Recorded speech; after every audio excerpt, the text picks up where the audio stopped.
السلام علیکم جی، اردو ناول حقیقے میں آپ سب لوگوں کو خوش آمدید۔ امید کرتی ہیں آپ سب لوگ ٹھیک ہوں گے، خوش ہوں گے۔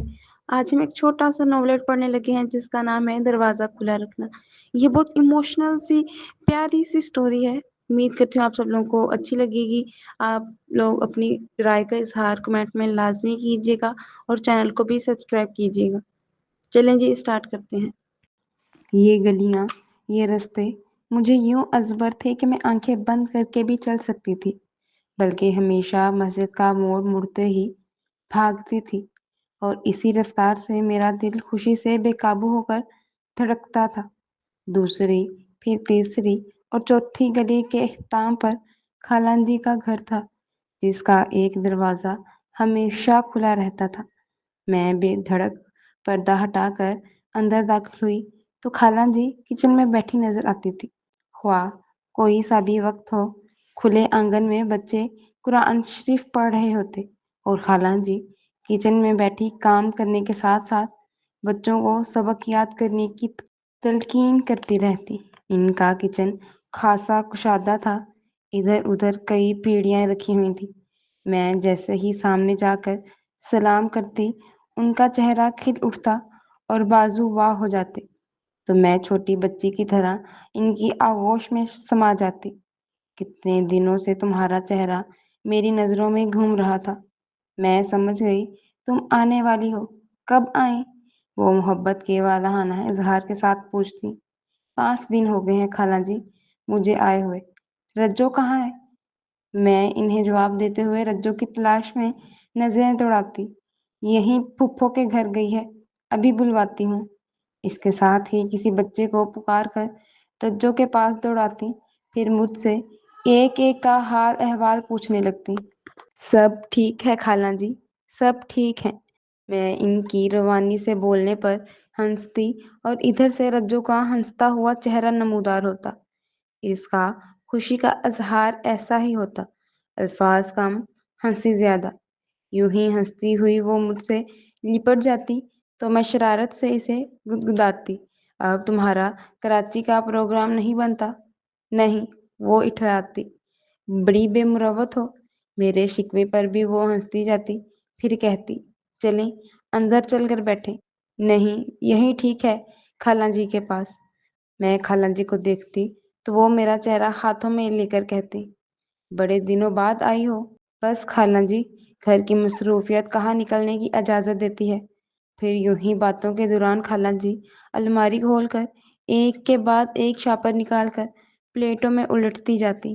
نمکو، بسکٹ، سوہن حلوہ، چلگوزے، مونگ پھلی، جانے کیا کیا۔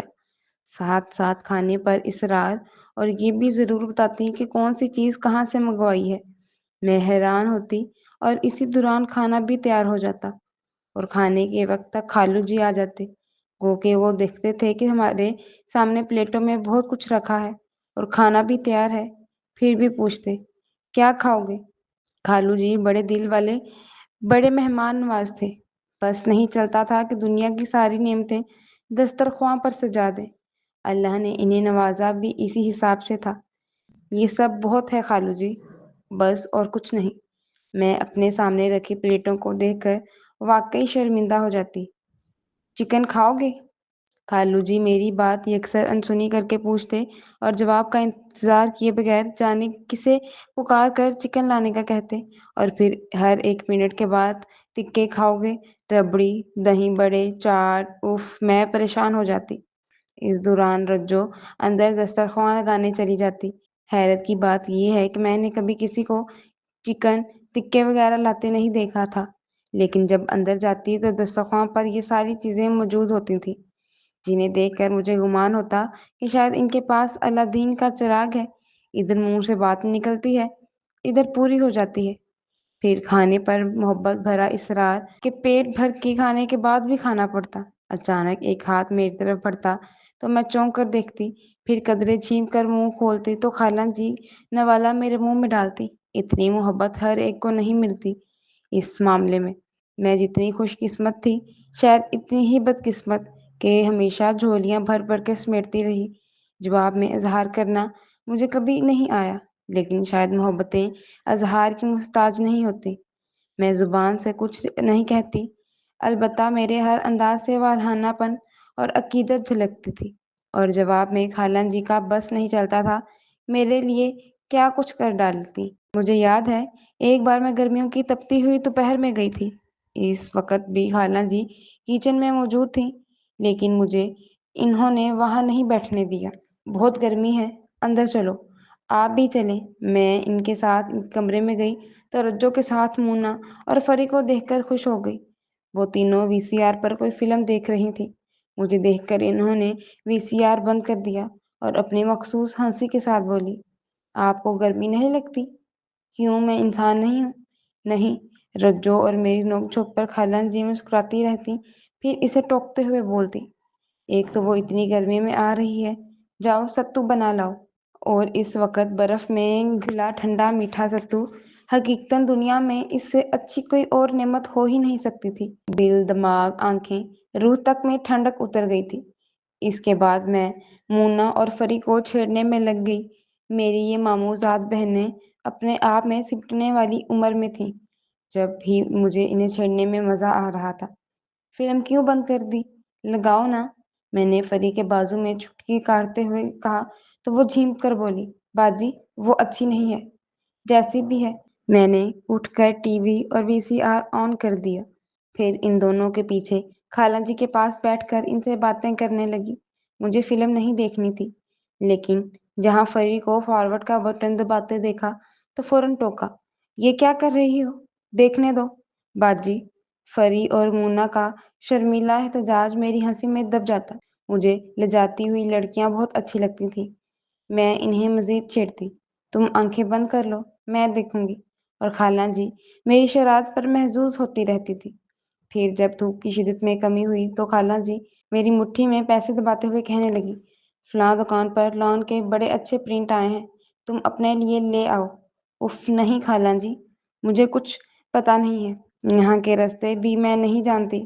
میں نے انہیں پیسے لوٹانے چاہے تو میرا ہاتھ ہٹاتے ہوئے وہ بولی تھی، مونا تمہارے ساتھ جائے گی، جاؤ مونا، باجی کو فلاں دکان پر لے جاؤ۔ کوئی ضروری تو نہیں ہے خالہ جی، میں پھر۔ اور خالہ جی کہاں سنتی تھی، میرے لیے ان کی محبتیں بہت تھیں، اور وہ تحائف کی صورت میں ان میں مزید اضافہ کرتی رہتی۔ پھر بھی ان کا دل نہیں بھرتا تھا، اور میں یوں ہی تو نہیں مسجد کا موڑ مڑتے ہی بھاگنا شروع کر دیتی تھی۔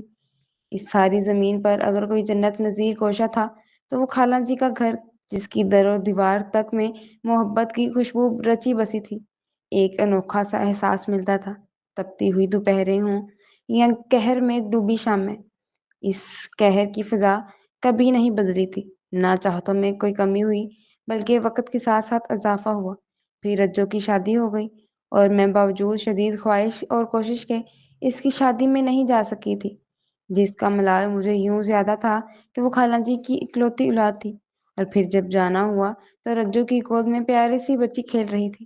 یہ بھی اچھا تھا کہ رجو کا گھر خالہ جی کے گھر کے قریب ہی تھا۔ دن میں کام کاج کے دوران وہ بچی کو خالہ جی کے پاس بھیج دیتی تھی۔ کا قریب ہونے کا یہ بڑا فائدہ ہوتا ہے۔ مجھے پھپھو کی بات یاد آئی، رجو سے کہتی تھی، جتنے بچے پیدا کرنے ہیں ایک ساتھ کر لو، بڑے آرام سے پل جائیں گے۔ کیسے پھپھو؟ میں نے بے دھیانی میں پوچھا تھا۔ ارے کون سا جان کھپانی پڑتی ہے، سارا دن تو بچی خالہ جی کے پاس رہتی ہے۔